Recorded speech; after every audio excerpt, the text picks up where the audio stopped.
Salut les ouailles, aujourd'hui on quitte la France direction la Belgique. Je vous emmène visiter l'abbaye de Maredsous dans la commune de Anhée, dans la campagne wallonne au sud de Namur. Et regardez, j'ai dans la main un morceau de grès fin. Qu'est-ce qu'il fait là? À quoi peut-il bien servir? Vous le saurez à la fin de l'épisode. Mais pour l'instant, une journée à Maredsous, ça commence maintenant.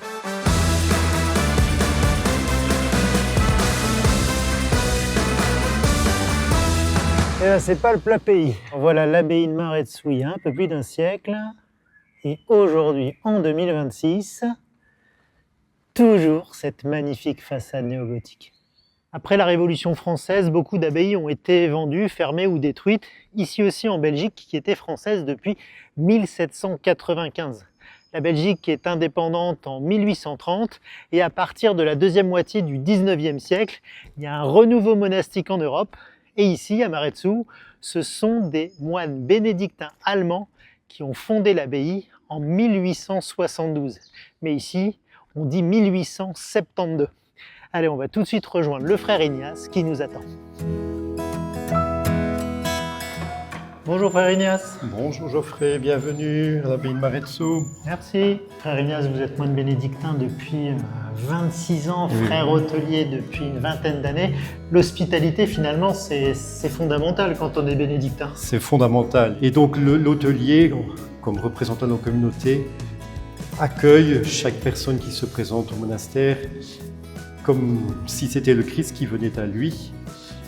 Et il le fait aussi en imitant le Christ. On arrive dans le grand parloir de l'hôtellerie, c'est là où on peut un peu se détendre. Vous avez aussi une spécificité ici, c'est que vous accueillez des étudiants pour les révisions. D'où ça vient cet accueil? C'est une longue tradition. J'ai moi-même été étudiant et je suis venu ici au monastère. Comme à tous nos hôtes, l'hôtellerie se veut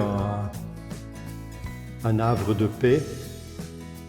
Et donc, qui leur offre un climat propice à l'étude, à le silence, le recueillement. On va tout de suite rejoindre Antoine, qui a choisi de réviser ici. Salut Antoine. Bonjour, bienvenue dans mon lieu d'étude. Donc ça, c'est la vue de ta fenêtre. Ouais, bonne vue. Quand il y a les cloches, c'est le moment de faire une pause. Ça règle un peu les journées comme ça, c'est chouette.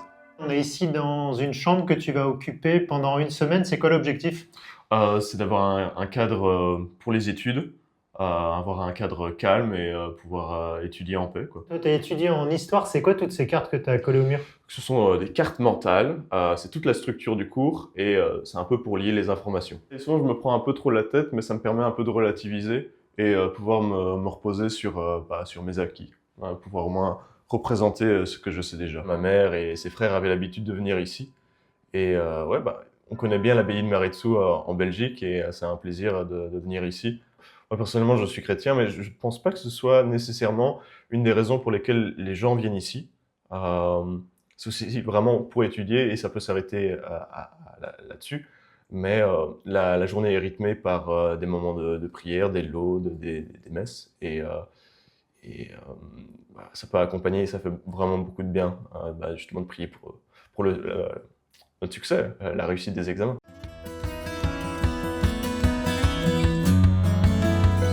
Ora et labora, prie et travail, c'est la devise des bénédictins. Je vais laisser Antoine travailler et je vais tout de suite me rendre à la basilique pour rejoindre le Père François. Bonjour Père François, merci de me recevoir. Bonjour, bienvenue à l'abbaye de Maredsous. On est ici dans la basilique Saint-Benoît. Pourquoi c'est une basilique? Parce que c'est un lieu de pèlerinage où on reçoit de nombreux pèlerins qui viennent prier Saint-Benoît de Nursie, le saint patron de l'Europe, qui viennent confier leurs enfants, leurs soucis, leurs difficultés, leurs peines. Et les moines prient pour toutes ces personnes. Vous vouliez me montrer des fresques néogothiques. C'est quelque chose de typique pour cette basilique. Notre basilique est de style néogothique, de pur néogothique. Et vous avez donc les grands moments de la vie de Saint Jean-Baptiste. Vous avez la fresque, le premier moment, forme d'annonciation. Marie qui rend visite à sa cousine Élisabeth et Jean-Baptiste qui tressaille de joie dans le sein de sa mère. Zacharie qui donne le nom de à Jean-Baptiste, et puis Jean-Baptiste qui annonce la venue du Seigneur, Jean-Baptiste qui baptise le Christ, et Jean-Baptiste qui donne sa vie pour le Christ puisqu'il est décapité. À l'entrée, vous avez aussi le blason de l'abbaye, avec la devise « Viam Pacis », c'est-à-dire « sur le chemin de la paix », puis le rameau d'olivier, qui symbolise la paix, la croix qui symbolise le Christ, bien sûr, et les deux couleurs, le noir, qui est la discrétion, et l'or, qui est le rayonnement, qui est le témoignage. Père François, ce qui est intéressant quand on rentre dans cette basilique, c'est qu'on est tout de suite impressionné par cette voûte céleste. Elle est superbe. Avec du côté du cœur des moines, sur cette voûte, les anges qui sont représentés, qui louent le Seigneur, et les moines, chaque jour, louent le Seigneur. Et puis du côté des fidèles, vous avez que des étoiles. Il me semble qu'il y a 3696 étoiles représentées sur cette voûte. C'est le moment de se laisser imprégner par le lieu.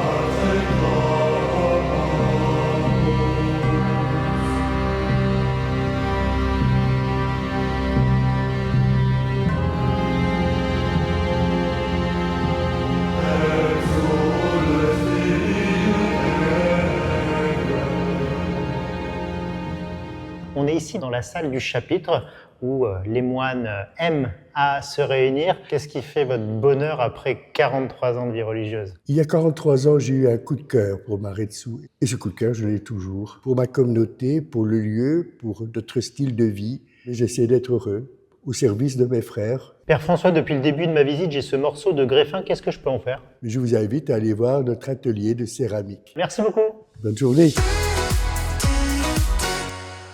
Au XXe siècle, les moines ont fondé une école d'art qui formait des ébénistes, des céramistes et des orfèvres, qui a eu une renommée internationale.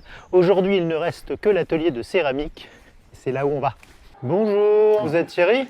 Oui. J'ai un morceau de greffin, ça peut servir ici? Oui, c'est de la terre séchée qu'on utilise pour la céramique ici à Maretsu.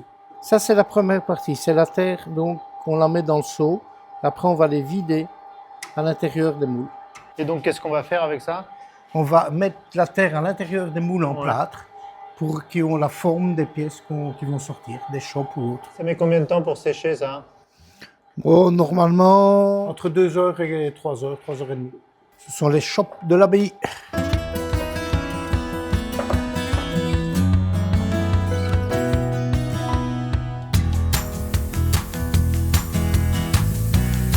L'émail, c'est quoi? C'est une protection? Non, c'est la couleur en fait. On va venir la rechercher. Si ça sonne comme ça, c'est que c'est assez cuit. Si ça fait ça, c'est du carton. Ça, c'est un four qu'on a depuis 1958. C'est absolument immense. Ici, on peut mettre jusqu'à 500 céramiques. Incroyable. Ça fait 43 ans, 44 ans que je suis ici.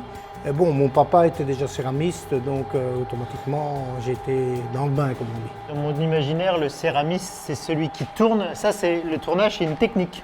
Oui, hein, oui, il y a le tournage, comme l'estampage, il y a plusieurs techniques. Hein. Vous voyez ici, l'usure qu'il y a sur le tour, c'est mon père essentiellement, qui tournait travaillait 15 à 18 heures par jour à une époque, et dans sa jeunesse. Et il tournait énormément, tout était fait autour. Il faut battre la terre, toujours, pour enlever les bulles d'air. Et puis après, on s'installe. Elle a quel âge, cette machine? Ça, c'est depuis 58 qu'elle est là.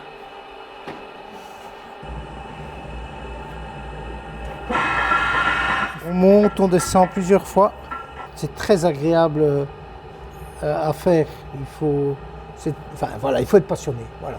Quel que soit le métier qu'on fait, l'important c'est d'aimer, d'être passionné. Comme ça, ce doigt-là. Je préfère tourner des vidéos. Je vous laisse deviner qui a fait quoi. L'abbaye de Maretsu nous a permis de rencontrer le frère Ignace qui met un soin particulier à nous accueillir comme si nous étions le Christ. Puis nous avons partagé un temps de révision avec Antoine avant de nous diriger vers la basilique Saint-Benoît où le Père François nous a partagé son expérience bénédictine. Enfin, À l'aide du morceau de greffin, nous avons rencontré Thierry qui continue de faire vivre l'art de la céramique ici. Et c'est peut-être ça une abbaye, un lieu qui relie, des moines qui prient, des étudiants qui révisent, des artisans qui façonnent la terre, et où tous ensemble, on est façonnés par le silence. Aujourd'hui, c'était Maredsous en Belgique. La prochaine fois, une autre église, un autre territoire et d'autres visages.